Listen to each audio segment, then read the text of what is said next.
the Quran, Allah will talk to us about things that He's done for us as a favor.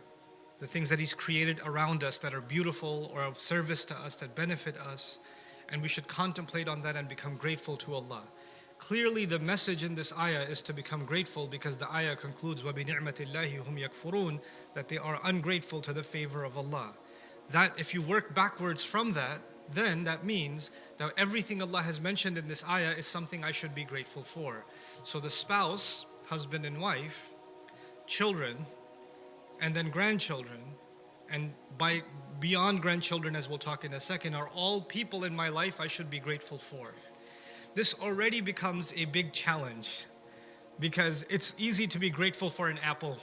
It's easy to be grateful for your car, because the car does exactly what you want it to do. You know, it's easy to be grateful for food on the table because it provides you nutrition immediately. It's easy to be grateful for the job because you get a paycheck at the end of the day, right? They're easy to be grateful for clothes because they cover me and they protect me from the elements. It's easy to be grateful for things, the benefit of which I see immediately.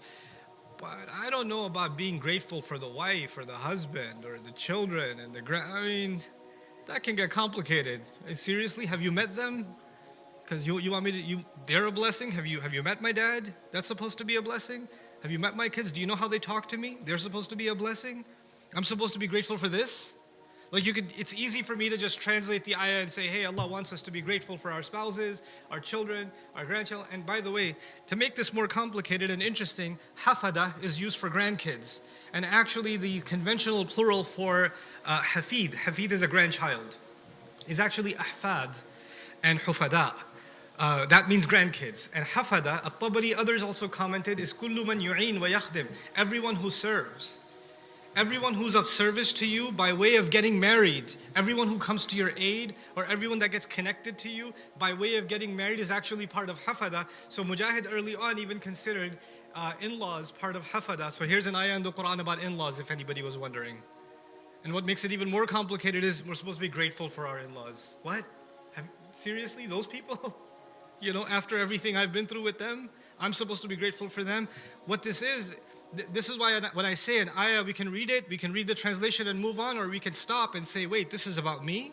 How is this about me? This must be talking about someone else. They must have children that they should be grateful for, because they have good kids. They don't have my kind of kids. They must have a spouse that gives them peace, not my spouse. They only give me anxiety and trouble and arguments.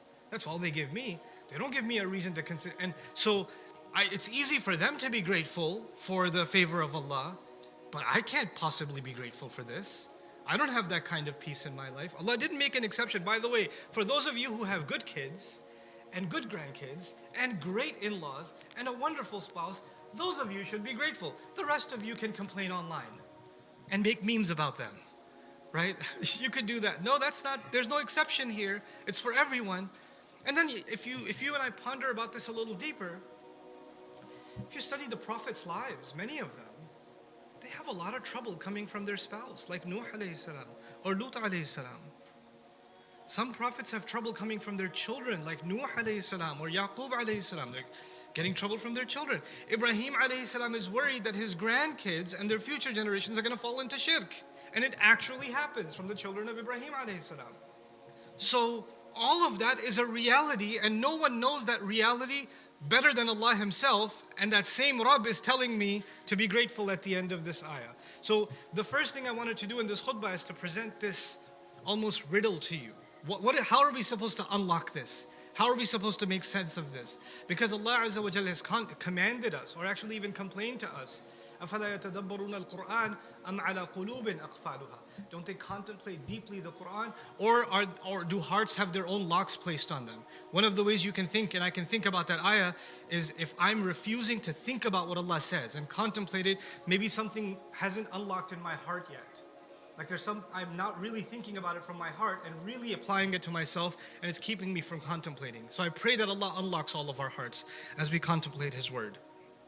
So now, stepping a bit further back, let's pay attention to the end of the ayah again. He says, أَفَبِالْبَاطِلِ يُؤْمِنُونَ وَبِنِعْمَةِ اللَّهِ هُمْ يَكْفُرُونَ. Are they going to believe in falsehood Strange thing to say. Are they going to believe in falsehood? You would imagine an ayah like this if the beginning of the ayah was about shirk or false gods, and they worship other than Allah, and then they believe in batil. That's where this conversation fits.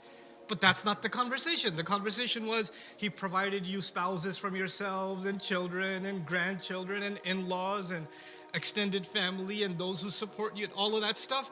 And then are you going to believe in batil? Are they still going to believe in batil? SubhanAllah, what is this doing here? So the another riddle, I'm adding riddle on top of riddle now, right? Are they going to believe in falsehood? And then falsehood, the opposite of falsehood is truth, right? So, أَفَبِالْبَاطِلِ يُؤْمِنُونَ وَبِالْحَقِّ هُمْ يَكْفُرُونَ? Are they going to believe in falsehood and not believe in the truth? Because the opposite of falsehood is truth.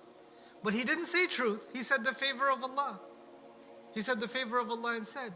And if you want to go with the favor of Allah and use its opposite, the naqma, so they can say, are they going to believe in difficulties? Are they going to have faith in things that give them trouble, masa'ib? And they're going to deny the favors of Allah? So either you say truth and falsehood, or you say favor and discomfort. But he mixed the two. There's an idmaj between these two. And this is a profound place to begin.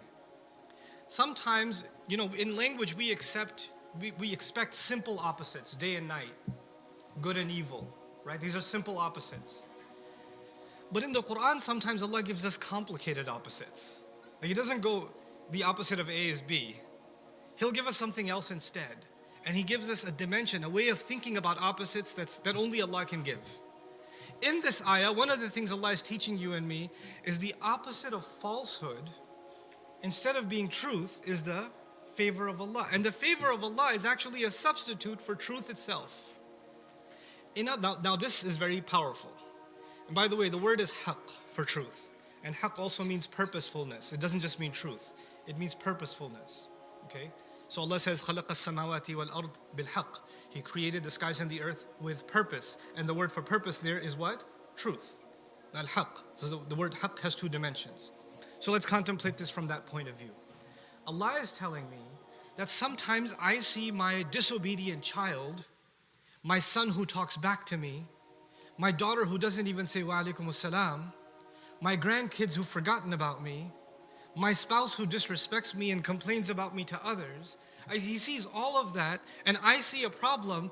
But even in the most difficult relationships, there is a ni'mah, and that ni'mah, the blessing, is not coming from them. That blessing can only come from Allah. What's coming from them is something hurtful. But behind that something hurtful, there's a greater wisdom. And in that wisdom, the ni'mah can only come from Allah. So Allah didn't just say, وَبِالنِّعْمَةِ هُمْ يَكْفُرُونَ. He said, وَبِنِعْمَةِ اللَّهِ هُمْ يَكْفُرُونَ. He attributed the ni'mah to Himself.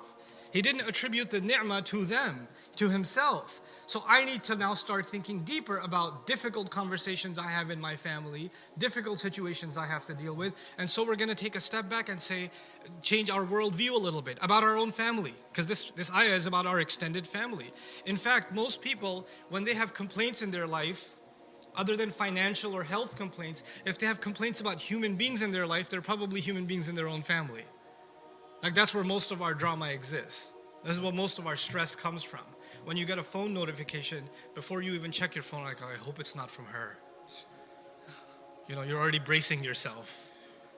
Or when you're at a wedding, you're gathering, and you're having a good time, and you look over, and she just looked at you, or you just looked at her, and she's like, uh-oh, he's gonna say something when we get in the car.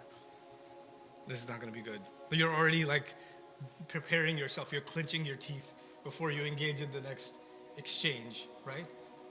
Well, you know what? Maybe there's another way of looking at this. Somebody asked me a question recently, and I want to maybe use that as an example to help us apply this ayah a little bit better. Somebody calls a mom calls their daughter and tells them, your cousin, this one, we'll call her cousin A. Your cousin A is always saying bad things about cousin B. What is wrong with her? Why is she always talking bad about cousin B? And the daughter says, don't worry, mom. She was just giving her good deeds. Because when you speak behind someone's back, you may have to give them their good deeds in the akhirah. So don't worry about it, mom. Right? Am I doing the right thing when I do that? And I hear about this conversation and I say, well, when you're talking about cousin A doing such a bad thing, you're backbiting too. The irony of it. And then there's another problem. Aren't you so comfortable saying, don't worry about it, we'll make them pay in the afterlife? Hold on a second. If somebody came to you and said, if somebody wanted to take all your life savings now, walk into your house, take your car keys, take your credit cards, take your bank passwords, walk out. Don't worry about it.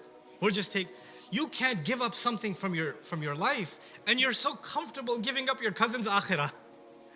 Like, it's okay, we'll just collect on Judgment Day. Maybe if we took a step back and say, no, there's a purpose for which this conflict is happening, and we need to take this challenge and turn it into a ni'mah, because Allah is calling all of these relationships ni'mah. It's not just ni'mah that my son or my cousin or my family or my in-laws exist. That's not the ni'mah, clearly. It's not just that they exist. Their relationships with me are a series of experiences, conversations, exchanges. How do I turn this into a ni'mah? Mom, have you ever asked our cousin why she's so angry? Something must have happened. When did it happen? Oh, you remember that wedding when they did this? Okay, so it's been like that since? Yes, it's been like that since. Maybe we should bring them together and just solve this problem. Maybe we should just help end this instead of furthering it, talking about it and complaining about it. Maybe we should be part of that solution so this family can actually experience ni'mah. People are brought into your family and people are brought into my family. For better or for worse, Allah brought them together for a purpose. Everything He does is for a purpose. Sometimes you look at your brother, you're like, how are you my brother? Sometimes people look at their parents like, seriously, you're my parents? Like, I'm nothing like you. How are you my parents? Sometimes you wonder, like, if we weren't family, I don't know if I would have anything to do with you or would want to have anything to do with you. But Allah put people together for a purpose. He knows exactly who to, put in whose family and who to connect and tie to each other genetically. In fact, He even planned for who should be your in-laws. Inna lillahi wa inna ilayhi raji'un. He planned for that too. Now, all of that can feel like a big trial, but if I contemplate this ayah a certain way, I need to find the blessing in it, and I cannot find the blessing in it unless I look at everything purposefully. Maybe behind this conflict, I need to be purposeful and find the right thing to do, the right things to say to fix this conflict. Allah talks about people who really believe in Him, and He says, and those who do fasad, on the opposite side, He says, وَيَقْطَعُونَ مَا أَمَرَ اللَّهُ بِهِ أَن يُوصَلْ وَيُفْسِدُونَ فِي الْأَرْضِ. They cut apart what Allah commanded to keep together. Like, families are hard to keep together. Spouses are hard to keep together. Kids are hard to keep together. The conflicts between siblings can be very intense. The conflicts between parents and kids can be very intense. The conflict between your family and your in-laws' family can be very intense. Those are not small conflicts. But in all of those conflicts, if I look at that purposefully, if I look at, I'm going to turn this into a blessing somehow. I'm going to find a way of resolving this conflict. I'm going to find a way of engaging this conversation. Allah put our prophets in such difficulty, and they found a way of seeking the favor of Allah because they looked at everything purposefully.